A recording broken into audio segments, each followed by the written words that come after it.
Well, today is the last day for reading from Reverend Christian Sorensen, because the reading, of course, is for the next 24 hours, so April 30th. I have not yet got the new Science of Mind magazine online.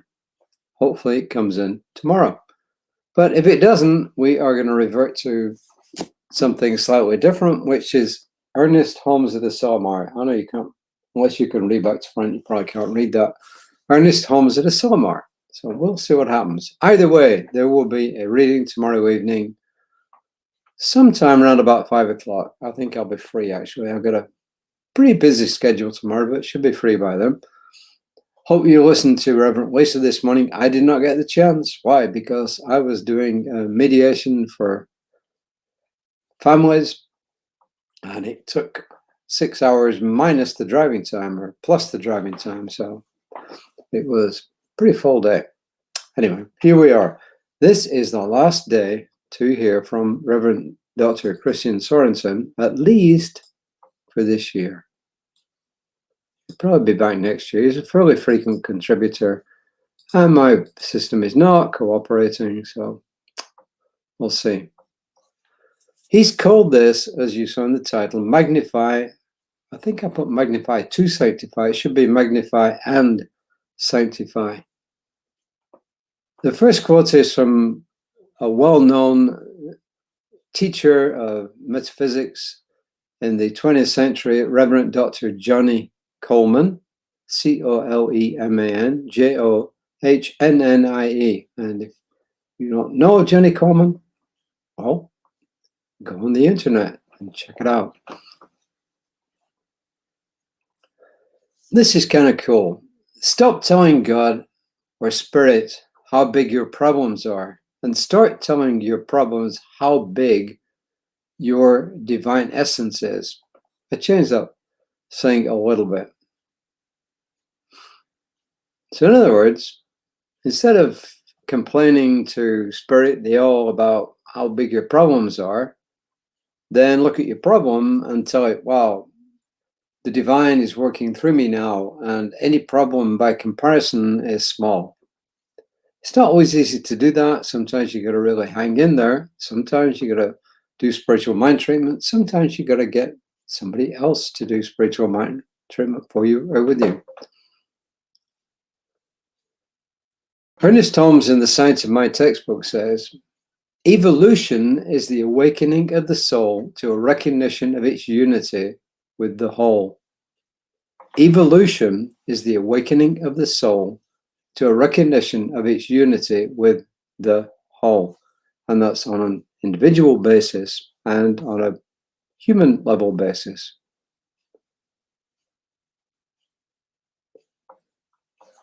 And Reverend Dr. Christian Sorensen goes on to say, all the time you might spend worrying about an undesirable issue that invaded your field of awareness, you might instead try spending on the contemplation of the divine. Rather than taking a deep dive into the negative situation, why not elevate your thinking by placing your thoughts on the divine? Instead of reading and overanalyzing every word of a doctor's report for the umpteenth time, try reading some spiritually inspiring words. Rather than spending half a day researching the doom and gloom narratives about a current situation or a condition, go outside, take a walk, have lunch with a friend, get some exercise, breathe fresh air, do something, anything that you enjoy and that makes you feel better and that makes you laugh. When you make Spirit and the blessings in your life bigger, your difficulties become smaller. Magnify and sanctify your good, and you'll be thinking and thanking the divine instead of taking a walk on the dark side. Excuse me. This isn't to say you should bury your head in the sand, pretending your human condition doesn't exist. Instead, you lift your sights to a higher vision that transcends the lower vibrations of struggle. You choose not to fill your consciousness with the doubts, fears, and limited thinking of this world.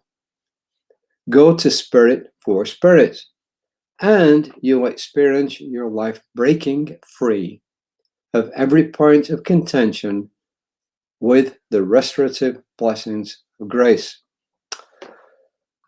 So, as he says at the end there, he's not telling us to ignore our problems, not telling us to say they don't exist. Some people have the strength of will and character to do that, to really believe it, and everything unlike that goes away. But most of us don't. We don't innately, within our own nature, have the ability just to do that. Louise Hay, who cured herself of, quote, incurable diseases, told us the same. She said that she had an incredible belief in the fact that she was going to be healthy. And she recognized the fact that not everybody did that. And she was there to help them along the way.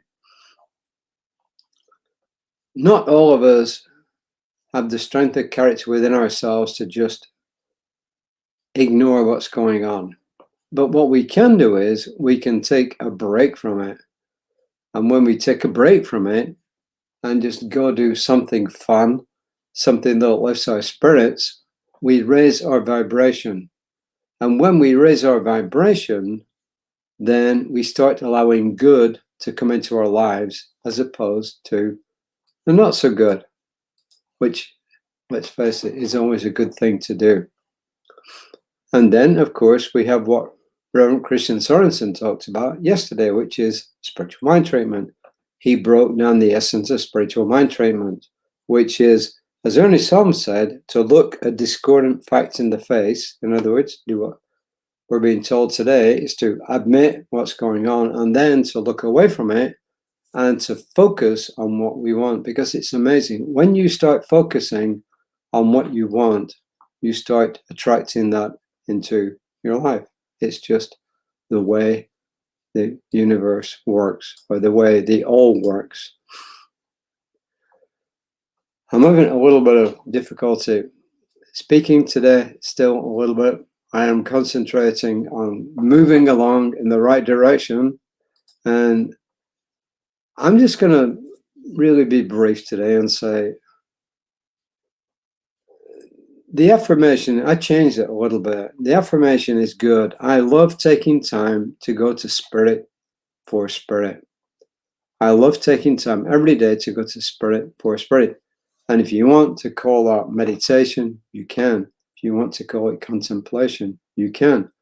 If you want to call it just being mindful, you can. Mindfulness is a little bit different. Mindfulness means really truly aware of your surroundings. But see, when you're aware of your surroundings, when you start thinking, as we sometimes start our sessions with having people take a deep breath, feel the seat they're in, you take your mind off what's going on in here, and you start just being physically and mentally aware of where you are. And it puts your mind on a different track so that you can actually start to get out of it. The best way to get out of something is to look for a solution and not to keep staring at the problem. You know, if somebody fell down a well and all they did was moan and groan and stir around and see how deep the well was, they would never get out of there.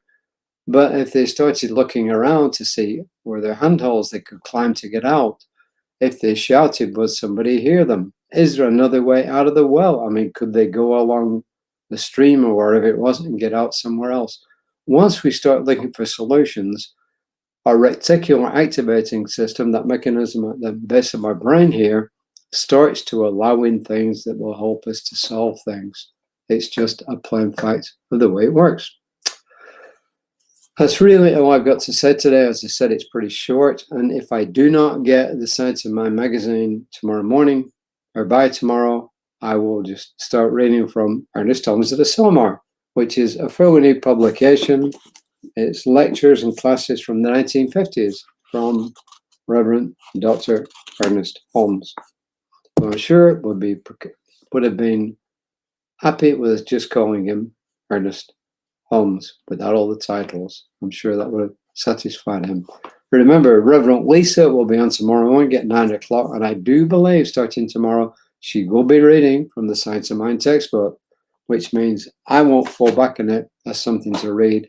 I'll go to Ernest Holmes of the Soulmore. So until next time, take care of yourselves. And as Reverend Lisa said, do something pleasant for yourself today.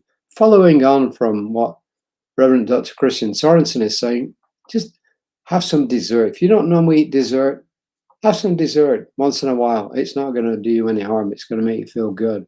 Eat something that makes you feel good for once. Go hug a tree. That's always good. Go pet a cat or a dog, or just look at some good stuff on TV. Go and put something that makes you feel really good. And then tomorrow, we'll start off afresh on whatever our journey happens to take us along. So until next time, please take care of yourselves. Namaste.